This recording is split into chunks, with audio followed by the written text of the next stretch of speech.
कुछ दिन पहले पार्लियामेंट का स्पेशल सेशन अनाउंस हुआ और काफ़ी फैनफेयर से पुरानी पार्लियामेंट बिल्डिंग से नई पार्लियामेंट बिल्डिंग में ट्रांजिशन हुआ। वो अच्छी बात है और मेन फोकस स्पेशल सेशन का, पहले तो मालूम नहीं था ये स्पेशल सेशन क्यों हो रहा है, स्पेक्यूलेशन काफ़ी हुआ और फिर पता लगा कि इसका मेन फोकस महिला आरक्षण है। उसके बाद महिला आरक्षण तो बड़ी अच्छी चीज है, उसके बाद ये दो क्लॉजेज, इसमें दो फुटनोट्स हमें मिले। एक की महिला आरक्षण करने से पहले, महिला आरक्षण देने से पहले हमें सेंसस करना पड़ेगा और दूसरा डिलिमिटेशन करना पड़ेगा, और इन दोनों चीजों को करने के लिए बहुत साल लगेंगे। सच्चाई यह है कि महिला आरक्षण को आज किया जा सकता है। 33% आज जो सीट्स हैं लोकसभा में, विधानसभा में, वो महिलाओं को दी जा सकती है। कोई कॉम्प्लिकेटेड मामला नहीं है, मगर सरकार वो नहीं करना चाहती है। सरकार ने ये देश के सामने रख दिया है, मगर रियलिटी ये है कि ये इंप्लीमेंट आज से 10 साल बाद होगा। ये भी नहीं मालूम कि होगा या नहीं होगा। तो एक प्रकार से ये डिस्ट्रैक्शन टैक्टिक है, डाइवर्जन टैक्टिक है। डाइवर्जन किस चीज से हो रहा है? डाइवर्जन ओबीसी सेंसस से हो रहा है। मैंने पार्लियामेंट में सिर्फ एक इंस्टीट्यूशन के बारे में बात की, वो जो हिंदुस्तान की सरकार का सेंटर है, कोर है, जो हिंदुस्तान की सरकार को चलाता है, कैबिनेट सेक्रेटरी एंड सेक्रेटरीज। और उसमें मैंने एक छोटा सा सवाल पूछा। प्रधानमंत्री कहते हैं कि वो ओबीसी के लिए बहुत काम कर रहे हैं। अगर प्रधानमंत्री इतना काम कर रहे हैं तो 90 लोगों में से सिर्फ 3 लोग ओबीसी कम्युनिटी से क्यों हैं? पहला सवाल। दूसरा सवाल, मैंने यही एनालिसिस बजट को देख के की कि भैया पूरा हिंदुस्तान का बजट क्या है और ये जो ओबीसी ऑफिसर्स हैं ये इस बजट में से कितना कंट्रोल कर रहे हैं और क्या कंट्रोल कर रहे हैं। आदिवासी क्या कंट्रोल कर रहे हैं, दलित क्या कंट्रोल कर रहे हैं। ओबीसी हिंदुस्तान के 5% बजट को कंट्रोल कर रहा है, ओबीसी ऑफिसर्स। तो मुझे बात समझ नहीं आ रही है। प्रधानमंत्री हर रोज ओबीसी की बात करते हैं, ओबीसी प्राइड की बात करते हैं, मगर ओबीसी के लिए किया क्या? अब जब मैंने ये बात बोली, उनका रिस्पॉन्स बड़ा इंटरेस्टिंग है। वो कहते हैं कि लोकसभा में हमारा रिप्रेजेंटेशन है। लोकसभा में रिप्रेजेंटेशन का क्या लेना देना है? मैं कह रहा हूं कि बजट डिसीजन जो लेते हैं, जो बजट को ऑफिसर्स हैं, जो बजट को कंट्रोल करते हैं, 5% ओबीसी निर्णय ले रहे हैं। और मैंने सिर्फ यह सवाल पूछा, क्या हिंदुस्तान में ओबीसी की आबादी 5% है? यह मैं जानना चाहता हूं। अगर 5% है तो फिर वो ठीक है, उसको मैं एक्सेप्ट करने के लिए तैयार हूं। मगर अगर वो 5% से ज्यादा है तो मुझे यह पता लगाना है, और एक बार मैं मन बना लेता हूं, मैं छोड़ता नहीं हूं, मुझे यह पता लगाना है ये ओबीसी हिंदुस्तान में कितने हैं, और जितने हैं उतनी भागीदारी इनको मिलनी चाहिए। अब आप किसी लोकसभा में किसी भी एमपी से पूछ लीजिए, लोकसभा को टेंपल ऑफ डेमोक्रेसी कहा जाता है।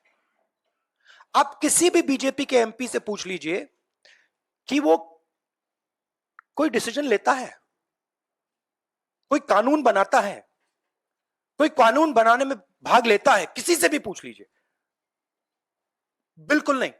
ना कांग्रेस का एमपी इस लोकसभा में, ना बीजेपी का एमपी, ना कोई और इंडिया का एमपी कोई डिसीजन लेता है। मतलब एमपीज को जैसे मंदिर में मूर्ति होती है वैसे मूर्तियां बना रखी हैं और ओबीसी की वहां पे मूर्तियां भर रखी हैं, मगर पावर बिल्कुल नहीं है, देश को चलाने में कोई भागीदारी नहीं है। यह सवाल मैंने उठाया है कि क्या, और हर ओबीसी युवा को यह समझना है कि क्या आपको इस देश को चलाने में भागीदारी मिलनी चाहिए, हां या ना? अगर मिलनी चाहिए तो क्या आपकी आबादी 5% है, हां या ना? यह सवाल है। और डिस्ट्रैक्शन इस बात से हो रहा है, बीजेपी को ये जो 2 पॉइंट्स हैं, महिला आरक्षण वाले, डिलिमिटेशन और सेंसस, इनको हटा देना चाहिए और एकदम महिलाओं को जो इज्जत मिलनी चाहिए, जो रिस्पेक्ट मिलनी चाहिए, जो भागीदारी होनी चाहिए, उनको एकदम वो कर दें। और कास्ट सेंसस का जो हमने डेटा निकाला था उसको पब्लिक कर दें, तो सारे हिंदुस्तान के ओबीसी युवाओं को पता लग जाए वो हैं कितने, और नया सेंसस कास्ट बेसिस पे करें। Thank you. और प्रधानमंत्री को अपने अगले भाषण में यह कहना है, यह समझाना है देश को कि हिंदुस्तान के सबसे जरूरी 90 अफसर जो हैं उनमें से सिर्फ 3 ओबीसी क्यों हैं? यह मेन सवाल है। और मैंने दलितों और आदिवासियों की बात ही नहीं की अभी। अंग्रेजी में क्या देता हूं? The BJP came up with the idea of a special session. We appreciated that idea. With a lot of fanfare and pomp, we moved from the old building to the new building. The Prime Minister, in a very dramatic gesture, carried the Constitution of India from the old building to the new building. And he said that he is passing a very important law. And we agree with him. Women's reservation is a central step in the empowerment of the women of India, and it is a critical step. But when we read the fine print, we found something very interesting. 2 little subtexts were there. Number 1, this will be done after delimitation. Number 2, this will be done after census. What it means is this bill will be implemented a decade from now. It is not going to be implemented today, and every woman in India should understand this. It is not going to be implemented today. It's going to be implemented, if it is implemented, 10 years from now. So this is a diversionary tactic. It's a way of making everyone's attention move away. The question is, what are they moving away from? And the answer is the caste census. And I'd like to explain why. In my research for my speech, I looked at how many officers in the government of India, the senior most officers are secretaries. How many secretaries in the government of India come from the OBC community? How many come from the Dalit community? How many come from the tribal community? And I was shocked to find that 5% of the secretaries of the government of India, 3 officers in the government of India secretary level are OBC first. And then I asked another question, what budget do they control? And they control 5% of the budget. OBCs, Dalits, tribals, all put together control 6% of the budget. Tribals control 0.1 something of the budget. So this is a shocking finding. And I said this in Parliament. My point being that, are the OBCs 5% of India? Is that the amount of participation we want of the OBC community? So the central question is, how many OBCs are there in India?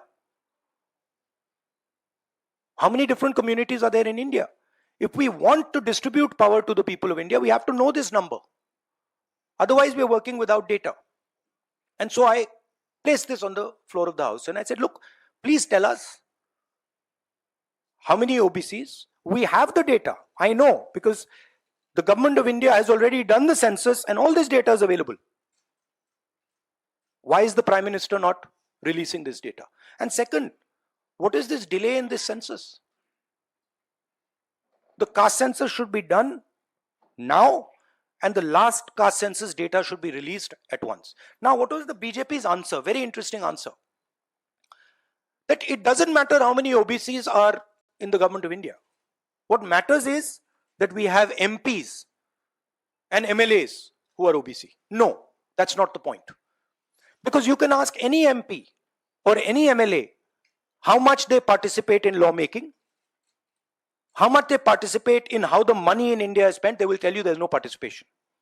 So it is almost as if they keep placing these OBC MPs into the Vidhan Sabha from one side and taking away the real power of the OBCs from the other side.